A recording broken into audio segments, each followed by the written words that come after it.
Pwede nang makita ang mga partikular na datos ng government infrastructure projects online.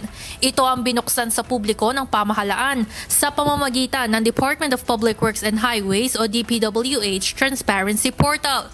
Magsisilbi itong digital library para sa higit 247,000 na mga proyekto ng DPWH mula taong 2016, kung saan makikita ang mahahalagang detalye gaya ng implementing office, kabuuang halaga ng proyekto, progress rate at pinagmulan ng pondo. Ia-upload din kada buwan ang kopya ng mga larawan, geographic data at downloadable contract documents, maging ang mismong status ng proyekto. Ayon kay Pangulong Ferdinand Marcos Jr., kung dati ay hindi nakikita kung ano talaga ang nangyayari sa loob ng pamahalaan na nagdudulot ng talamak na korupsyon, ngayon nais nitong hikayatin ng publiko na makilahok, makialam at magmonitor sa mga nangyayari sa bansa. That is one of this is one of the reforms na nanggaling sa aming natutunan sa experience na ito, sa kakaimbestiga, sa kakahanap sa mga proyekto na flood control na talagang maraming problema. Kaya sa aking palagay, alam nyo, sunlight is the best medicine. So open everything up to the sunlight because the people need to know. Bukod sa public access, maaari ding magsumite ng mga sumbong o obserbasyon kahit hindi nagpapakilala.